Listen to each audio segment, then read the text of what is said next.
Welcome to the sound of the start of your weekend. It's the NTT20 betting show, sponsored by Sky Bet.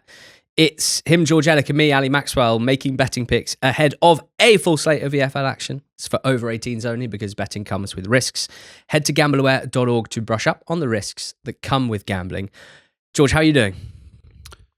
I'm good. How are you? Yeah, really well, thanks. Good. Do you ever...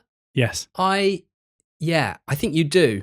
I had a new chicken pie recipe last night, and it's incredible. I thought I knew everything there was to know about chicken pie, and it's really sent me into today with a big boost. I feel like it's just interesting that me and you have spent approximately 2.5 hours together today, and you've chosen this moment to tell me that. It says a lot about our relationship, a lot about you as a podcaster and entertainer. I just had lunch at the famous Hammersmith street food market, and I went over and the guy offered me some Korean chicken on a stick to try it. I ate it tasted nice in my mouth. I was like, yeah, I'll have that please with rice and salad.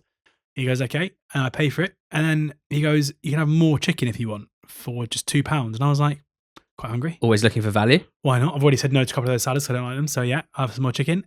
And he put the most amount of chicken that anyone's ever put in a box ever off the back of that. I honestly think the amount of chicken he put on my plate, in my box, would have cost more than £2. And I'm now eating it, and I'm so full. So for you to launch into chicken-based food chat at the beginning of this chat is, it's a lot for me. And brings us round nicely to what we're here Chickens. for today, George. Because some people say you can't eat value, but you ate value. That extra chicken for lunch, £2. Thank you very much. And that's what we're looking for today on the betting show. That's what we found last week. Our best collective week of the season so far on the betting show. 14.5 points profit from a George Knapp at 21-20. From an Ali Knapp, Bradford to win to nil at Argyle at 100-30. From a George Next Best at 11-2. Hull v Borough over 4.5 goals. And in the same stroke of a left foot that took you over 4.5 goals, Joe Gelhard from the spot scoring at 100-30. If you want to get a couple of bets up in the betting show, big prices, you better call Sol, Bryn. Right, because he gave away the penalty. Thank you. Well done, yeah. Yeah, interesting. I'm buzzing with a great week. There was a comment from someone called Steve. Steve-o. And I'm confident this is exactly how Steve sounds. Esteval is commenting on our video. And he said, never has the failure of a podcast's betting week been so unnecessarily averted by a divvy decision from a Borough keeper. Amazing. That's one way of looking at it, Steve. Fan, just fuming. That's football. You know, we sit here and moan a lot when things don't go our way. So let's celebrate it when they do, eh? Cheers, Steve, you big bore. What's your best bet this weekend? What's your nap? Bore. League One, Stockport County to beat Stevenage at even money with Sky Bet is my nap. Now, Stockport are quite an interesting proposition, or have been this season, because initially they started the season very well rated by the market and they were pretty bad, but the results were quite good. The market kind of went the way of the performances rather than results, and then they suddenly got quite good, and it was hold on, Stockport are now value consistently. And then the market caught up with them. They were being rated as one of the best teams in the league, and then injuries happened, and loads of them, including, most importantly, Ollie Norwood, who has been ruled out for a period of time. And that meant that the performances started to slide and the prices started going with them too. And there was a moment, I'm going to credit our esteemed friend and colleague Nick Goff, who helps us with the Long Shot TLS, our betting subscription newsletter, tips every week on season-long betting in the EFL. Goffy messaged me during the... it's going to be hard for you to hear this because it wasn't on the group chat. You're back channeling Goffy. Yeah. That is tough to hear. He's back channeling me. During the Stockport Barnsley game, where he mentioned that when the game was 1-0 to Barnsley at halftime, despite game state obviously being in Stockport's favour in terms of chasing the game, Barnsley were the draw no bet favourites, effectively meaning that they were being priced up as the better team away from home at Stockport mid-game. Right. Which in itself, given that Barnsley are not rated by the market as one of the best teams in the league, suggested that there had been a big rethink as to Stockport's performances. And that was also evident in the price they went off away at Doncaster. Again, that they won 2-0 and they were pretty good in doing so. And it was a performance. With Doncaster, there are massive issues with their performances right now. And there's no denying that. It wasn't like it was particularly tough opposition and probably quite a good stylistic opposition, I think, for Stockport to have. But Ben Osborne, who is a classy operator, who's been playing right wing back for the most part for Stockport this season, but has played in centre midfield in the Championship and in the Premier League as well. He came back from injury and played in central midfield, scored a worldie goal and was very good. And I think his return could have quite a significant impact as to Stockport's performances going forwards. Players are returning from injury, so things are getting better. And they're hosting a Stevenage side, who I am convinced the market has completely wrong. Like they started the season incredibly well, top of the league, PPG winners in terms of where they are, but they have issues now. Like the XG ratio has been really bad now for 5 or 6 games. Against Cardiff in midweek, they only had 2 shots in the whole game, both from set pieces, both off target. Alex Ravel said in his post-match interview, we need to get better going forward. And that in itself to me is a kind of alarm bells, because it's like, you're so good defensively, but if you're going to start trying to do stuff from an attacking perspective, how long is that going to last? Now, Stevenage are a very, very good side out of possession. There's no denying how good their defensive shape is, and they're very good at stopping the opposition from creating chances. But I don't think they're going to pose much issue towards Stockport. And I think being able to back Stockport at even money, so kind of a perception of a 50% chance of a home win here at a time where I think the market is probably a little bit behind their return to form against an opposition who I don't think will cause them much issue, is the way to go. So Stockport are my best bet at even money. Double nap. Way. Stockport also my best bet at even money. I could just stop at the point of saying backing Stockport to win a home league game at even money is almost enough for me to blind back, depending, regardless of who their opponents are.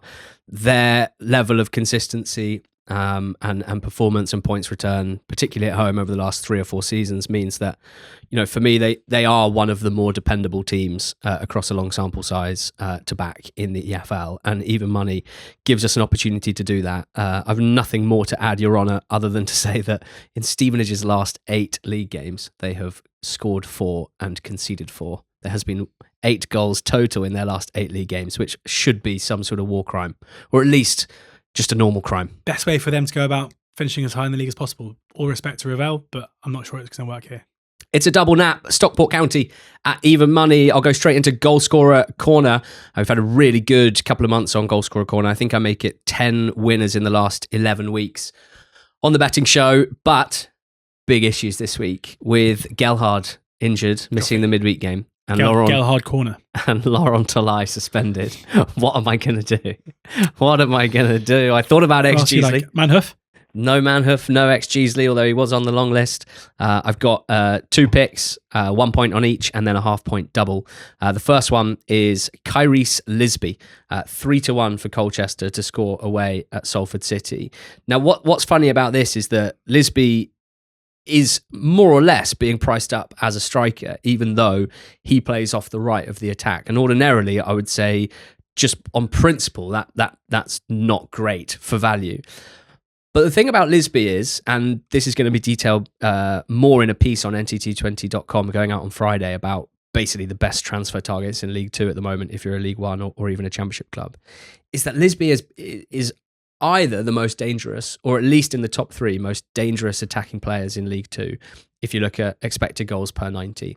Essentially, the areas that Lisby gets into consistently are the most dangerous in the league, along with Michael Mellon, Ellis Harrison, the only 2 with a higher non-penalty XG per 90, but they've both played around 200 minutes less than Lisby.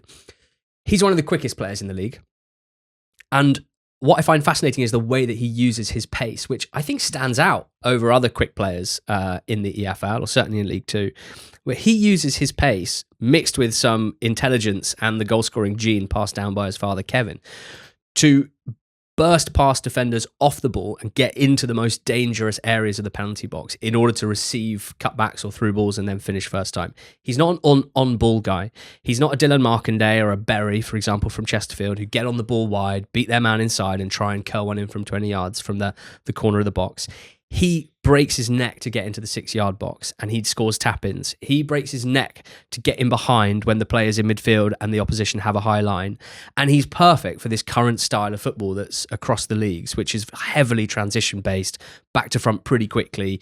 His insane speed and the Colchester midfield's ability to clip balls through to him sees him as a massive goal threat. So with Salford hosting Colchester, Salford conceding 1.44 goals per game at home. Salford a really attacking team under Carl Robinson, and therefore leaving quite a lot of gaps at the back. Salford with generally Kadeem Harris playing left wing back and Luke Garbett playing left centre back. I can see a lot of space there for Kyrese Lisby to exploit, and Colchester's just brutal on the break. So the one thing I feel quite confident with Lisby is that he's a big chance magnet, and I think he could get a big chance. His finishing has been hit and miss, but he's pretty much in line with his expected goals, even if he has missed some sitters as well. Can I interject into Goalscorer Corner quickly, because my next best are Colchester. No way. Yeah, nice. At 11-5 with Sky Bet. I won't add much more to that. I agree from a stylistic fit. I also think there's just the case where Colchester's last 4 away games have been tough games. Grimsby away, Swindon away, Walsall away, Notts County away. How many points? Loads. 10.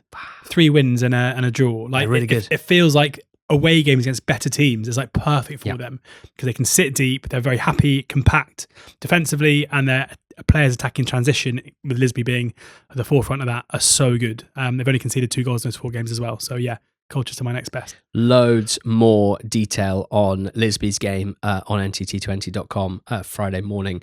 If you're a fan of League One club or even a Championship club and you want some transfer targets to demand that your club are in for in January, that's the piece for you. The second one, also in League Two, and a real growing favourite of yours actually, is Charlie Whittaker to score for Tranmere 4-1, 1 point.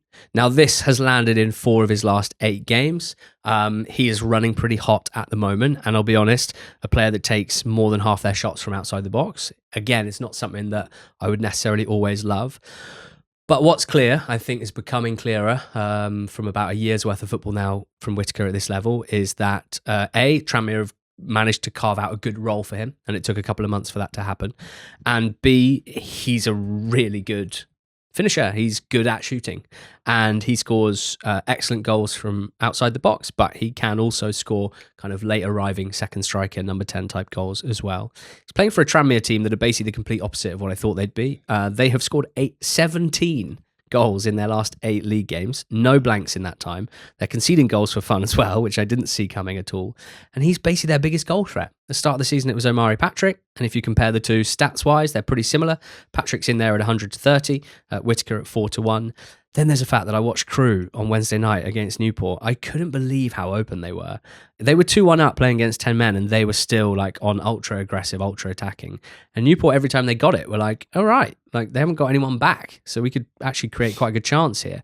And they did, and they equalised at the end. So I think missing Dimitri is massive for them, because they don't have many strong defensive types. Lewis Billington having to move to play centre-back from right-back due to lack of options kind of sums that up. So I say all that to say that Tranmere at home are an interesting price to me, based on what I saw on Wednesday night for Crewe and their absences, and Whittaker is their most dangerous player in my eyes at 4-1, feels like a good price. So it's Kyrese Lisby 3-1 for Colchester at Salford, 1 point. Charlie Whittaker 1 point at 4-1 for Tranmere at home to Crewe, and a half-point double at 19-1 with Sky Bet. Lovely. I've got, I think, my strongest goal scorer selection of the season so far. Come on. In League Two. I've got 2 goal scorers. I'm going to have a point certainly on this one. Hakeeb Adelakun is 7-2 to score any time for Cheltenham at home to Harrogate. Now, Hakeeb Adelakun played last season for Salford in League Two and scored 13 goals in the league last season for Salford in just over 2,100 minutes, working out as 0.54 goals per 90. Which is obviously means he should never be 7-2 for any game, realistically. He scored 9 in the season before that. So he is, we know, a proven goal scorer at the level. He has been coming back to fitness, having signed late on as a free agent for Cheltenham. He started his first game in the away win at Swindon last time out, where he had 2 shots in a game where Cheltenham didn't have loads of goal scoring threat. This time round, they're home to Harrogate Town, who are maybe the worst team in the league right now. Certainly, from a defensive point of view, are coming under threat consistently within games. Huge game for Cheltenham. I think if Cheltenham win this, Steve Cottrell and their fans will feel pretty comfortable and confident they're going to be able to stave off relegation this season. And it'll be a rare case where Cheltenham are going to be probably on top for the majority of the game. And he will be a massive part of that. I can't understand at all why he's 7-2 to score any time if he is playing that wide left role coming inside. Where he's shown he can be a big goal threat before. So that looks completely wrong to me. And then also I'll have half a point on Oscar Schwartau for Norwich at 5-1 to score any time in their game home to Southampton. Obvious respect for Saints, but Saints under Tonderecker are looking to me to be pretty vulnerable defensively, even in games that they're winning. Whereas Philippe Clement certainly has Norwich looking like a far better attacking side. Lots of injury issues for Norwich, with Josh Sargent probably going to be out due to concussion protocol. Kvistgaarden is out for the foreseeable future as well. Kenny McLean also coming off. So, like, obviously McLean not a big goal threat, but unless it's from the halfway line. But Makama and Schwartau are kind of the ones you're looking at here to probably step up. Marcondes maybe as well. So with Schwartau, who scored 2 goals already this season, but is a constant threat down that left-hand side, is playing really well under Clement, starts most games now, having started the season, mainly coming off the bench. I feel like whenever I watch Norwich, a kind of staple is him scampering down the left-hand side with a kind of angled shot. And I think he's going to score more goals. So 5-1 Schwartau, but the main one, keep it delicate at 7-2. Like the logic a lot. Cheltenham. Like the logic a lot with that Schwartau pick. It was enjoyable spending some time with you early this morning, with you just muttering to yourself, who's going to score for Norwich? Who's going to score for Norwich? Who's going to score for Norwich? Schwartau. Well, I wanted it to be Marcondes, but he's quite short. Yeah, okay. So. Who's going to score for Norwich at value? Schwartau. Yes. The Eggman, which is my 5-fold Acca. This one's at 33.5 with Sky Bet. Starts with Millwall at home to Hull, around even money. Millwall have won 5 of their last 6 at home, and they are at the top. Well, they have pulled clear of the seeded batch. So the seeded batch now starts at 5th with Preston, I think, and goes down to Derby now in 15th. There's 5 points that separates those 11 teams. Millwall have pulled above that. And I think they're there on merit. Their underlying numbers are not like sparkling, but they're very consistent. And I think that sums up a good Alex Neil team. And I like Millwall a lot. I think with Hull, their opponents, 2 things can be true. The first thing that is true is that they played really well in midweek to beat Wrexham 2-0 at home, and they were the better side, and they absolutely deserved to win that game. They still gave up a massive chance to Kiefer Moore at 1-0, and then gave away a penalty, which Panda saved, at 1-0. Had those chances been taken, one or both of them, it could have been a different game. Instead, they got the second goal and won well. Gelhardt, as mentioned, missed that game, was out the squad entirely, and we'll wait and see whether he comes back. McBurney is back, which kind of mitigates against that and balances out that a little bit. But at the end of a long week, I'm very happy to be... It's a bit like what I said about Stockport. I'm almost always pretty happy to back Millwall around the even money mark against any team that isn't one of the best in the league. Millwall have some midfield injuries, but Hull's midfield to me looks pretty open. Matt Crooks defensively not looking great, so I think could be a bit of a ding-dong potentially, and Millwall have just as many good attacking players, maybe even more than Hull. Middlesbrough at home to QPR. 10-11 this one. QPR obviously a good side, and for a period they were in the top 6 in running on Wednesday night, but then Hull got above them. Not a bad team on paper away from home in terms of their results this season, but I think quite inconsistent in reality. And again, this is partly like end of a second 3-game week in 3 weeks. They've been at home twice. They had to play right till the end against Birmingham to get that 2-1 win, and now they travel a decent distance to play Borough. And what I'm really interested tactically is whether Julien Stéphan sticks with 2 up top. Burrell and Kone look like a brilliant partnership, and have obviously added a lot to the team going forward. Playing 2 up top against this Middlesbrough team under Hellberg and the way that they are playing at the moment would be a really interesting approach. I could see the benefits in it in terms of trying to disrupt their build-up, which has been so good recently, but it obviously leaves one player less in midfield and defensive areas, which is where Borough have just looked so scary. So QPR are going to have to be really on it out of possession, because when it comes to Borough, George, I'm on the hell train. Big time. Some pretty hot attacking play in the last 3 games. Some pretty hot finishing as well, we should say, particularly in that Hull game. But even ignoring the exciting attacking play that Borough are putting together under Hellberg, is quietly their defensive numbers. They're not facing any shots. 6 shots, 4 shots, 6 shots faced in their last 3 league games. Only 5 on target in their last 3. It's actually one of those where it's so easy to focus on what they're doing in attack and with the ball. But one of the consequences of them being so confident on the ball and know exactly how to build and attack and hurt teams and pin teams back is that they've been much more comfortable defensively than they were before as well, even with a lot of defensive personnel out injured. So I think quite a lot of Middlesbrough's poor numbers under Rob Edwards are still being baked in here, which is why I think we're getting 10 to 11, which I think is a good price. I'm buying into this team being on a higher level right now. I'm backing Southampton at Norwich at 19 to 20. You touched on a lot of the reasons why. Sargent missing, we think. McLean missing, we think. Kvistgaard missing for sure. Norwich's centre-backs in the last game were Medic and McConville. They had Springett at left-back, and the idea of those guys trying to defend Azaz, Cienza, Armstrong, Fellows in transition, they are just so good at the moment, and I think Southampton should win that. Norwich haven't kept a clean sheet in 16 in the league. Stockport and at home to Stevenage is the fourth selection, as discussed in our naps.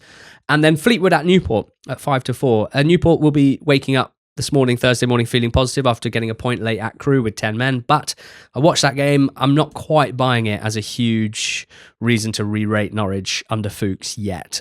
Crewe's approach gave them opportunities that I do not think Fleetwood Town have any interest in giving them in terms of space to play into. Baker Richardson will be suspended for this one, who is at the very least a decent target for long passes at the top of the pitch, which they don't really have outside of him. Fleetwood just much more physically imposing than Crewe were, and I think that's a bit of an issue for Newport. So for Fleetwood, I think, and I'm sorry to say this, George, I don't think they are much more than a mid-table team. What? But they have generally proven themselves much better than the bottom 8, and that's reflected in their results this season against bottom 8 teams. They've had the extra day's rest. Fleetwood at 5 to 4 completes the Eggman. That's at 33.5. It's got Millwall, Middlesbrough, Southampton, Stockport, Fleetwood. I knew it would be a good year for Fleetwood, but it was Tommy rather than Town FC. Yeah. Anyway, Acca Swerve time. I don't think putting Coventry in your Acca this weekend at 7 to 10 would be the wisest thing to do. Now, I'm not going to sit here and say that Coventry aren't going to win the league. I'm not going to say they're in crisis after 2 games without a win. There was lots to like in their performance against Ipswich. They did enough to beat Preston last time out against 10 men, but failed to.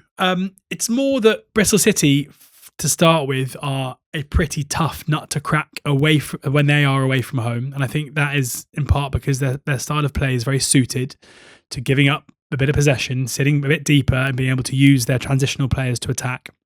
They've only been beaten twice on the road this season, albeit they've both come relatively recently. One of those was against Stoke, where they were just absolutely thrashed. And I think it's almost such a ridiculous result, that one, the 5-1. You can kind of draw a line through it and just think, what's happened there? And the 2-0 defeat at Wrexham, where it's very, very different to what I'd expect. Where Wrexham are the team where even at home, they're very good to sit deep out of possession, and they kind of invite the teams to they invite pressure onto them, which doesn't really suit Bristol City's play. Apart from that, they obviously thrashed Sheffield United on opening day 4-1. They beat Sheffield Wednesday 3-0 away from home. They beat Norwich away. They beat Pompey away. They've drawn at Watford. They've drawn at Preston, and they've drawn at Derby. So a decent side away from home that don't get beaten very often, up against a Coventry side who, for the first time in a while, there are going to be questions asked to them, and they go into this game knowing, with that game against Ipswich on the horizon on the 29th, that they're, albeit still a massive lead, if that gets eroded into any more by the 29th, then that game becomes very important. Because if Ipswich can go into that game knowing they can win it and go within, say, 5 points of top spot, then that is going to put the pressure on Coventry. Now, I know, and we had some comments about this, we as podcasters, we care about who wins the league. And I completely understand that Coventry fans and Ipswich fans and Borough fans, whoever else, they care about finishing in the top 2. And I get that. So is there any pressure if you're just going to finish top? But Ipswich aren't second at the moment. So it's, if they invite pressure and it gets congested there, it could get relatively awkward for them. So off the back of 2 disappointing results, off the back of teams around them winning, and against a difficult team and a team with a lot of attacking threat, I wouldn't be rushing to support Coventry at a pretty short price against good opposition. Okay, for the joint bet this week, we're just working out a different muscle, if you like, for once, with an unders sixfold, under 2.5 goals sixfold. I guess the logic is like, the weather's a bit rubbish, we're all a bit tired because of Christmas parties, the players are a bit tired because they're playing loads of games, including last weekend and in midweek, conditions, wind and that, rain, maybe it's undersy this weekend. I've got Bradford and Reading in there. I think it's the best value of my three at even money in terms of the singles. Bradford unders in 5 of their last 6. They're not looking quite so vibrant going forward in the last month or two, but they've been sturdy enough. Reading have Liam Richardson as their manager, who I'd consider quite an undersy kind of guy, particularly away from home. And Reading, as a team this season, 61% of their games have gone unders. Wimbledon Mansfield, also in League One. Wimbledon home games averaging 2.13 goals per game. 5 out of 8 have gone unders. They've got their defence back, Johnson and Lewis, and either Harbottle or Ogundere. So at the top of the pitch where their players are missing, particularly Stevens and Hackford, making them a little less 2 or 3 dimensional. And the same for Mansfield, with loads of injured attackers. A little less 2 or 3 dimensional. I couldn't decide whether saying a little less, or just less dimensional. They're playing 4D chess. Yeah. Rhys Oates is suspended after getting sent off in midweek, so he's missing as well as loads of others. And then lastly, Peterborough and Northampton Town. Big one in League One for many reasons. Cobblers away games average 2 goals a game this season. And in the season as a whole, unders has copped in 12 of their 18 games. And Peterborough this season and under Williams, they're not taking loads of shots. They're not the most gung-ho team in the world. And I think there was an example against Stevenage in particular of how they can struggle to generate like consistent shooting chances against a low block team, which I expect Northampton to be out of possession. So those are my 3. What are you adding to the unders? All sorts. Pompey Blackburn, my first one. Pompey just really struggling at the moment to find any kind of attacking verve, and I'm not seeing any signs at the moment that they will provide that. Blackburn, again, obviously a very good team, but not the most free scoring. And yeah, off the back of I was surprised to see how kind of they were pretty poor from an open play attacking standpoint against Oxford in midweek. Again, an Oxford team who haven't been overly good defensively this season. A game I've already discussed. Hopefully Hadib Adelakun will score 1 goal, but I think they'll be under 2.5 goals in the game. If we look at threading the needle, I know, but you've got to be led by the data sometimes. And if we look at the League 2, not the top tables on ntc20.com, season so far, bottom 2 for XG4, Cheltenham 0.68, Harrogate 0.93. Last 10 games, bottom, Cheltenham 0.71, Harrogate 0.83. Last 5 games, Harrogate bottom 0.74, Cheltenham second 0.76. It's the 2 offensive teams in the league, and even though they're both poor defensively, I think like relatively toothless on both ends. And yeah, I'm happy to go unders there. And then Walsall Shrewsbury, my next one. Walsall are starting to really tighten the screw in terms of their defensive output. Shrewsbury, again, not great going forward. It kind of stinks of a Walsall win to 0 or a low scoring draw, that one too. So Pompey Blackburn unders, Cheltenham Harrogate unders, and Walsall Shrewsbury unders. Let's hope that one of those games isn't 2-1 after like 12 minutes. Yeah, the under sixfold in total in league order. George has Portsmouth and Blackburn in the Championship. In League One, we've got the Wimbledon, Peterborough and Bradford games, and in League Two, Walsall and Cheltenham, which brings us to the end of this chicken pie inspired betting show. My bets are as follows: Nap, Stockport County, even money at home to Stevenage. Goalscorer Corner, Kyrese Lisby 3-1, 1 point play. Charlie Whittaker 4-1, 1 point play. They play for Colchester and Tranmere respectively. Half a point double at 19-1 with Sky Bet. The Eggman 5-fold Acca has Millwall, Middlesbrough, Southampton, Stockport and Fleetwood in it. And George, take it away. My Napa Stockport at home to Stevenage, even money. Colchester at 11-5 away from home. At Salford are my next best. Goal scorer Hakeem Adelakun 7-2 anytime. I wouldn't put you off back in the first and last as well, given I think it'll be low scoring. But 7-2 anytime for Cheltenham at home to Harrogate, and Oscar Schwartau at 5-1 for a half point for Norwich. And then my Acca Swerve Coventry at home to Bristol City. Yeah, the under sixfold one last time has Portsmouth Blackburn in it. In League One, it has Wimbledon Mansfield, Peterborough Northampton and Bradford Reading. In League Two, it has Walsall Shrewsbury and Cheltenham Harrogate. 28.63 the price of the unders sixfold. Now, I didn't think I could have more springs in my step. Let's see. With the reverters, go well.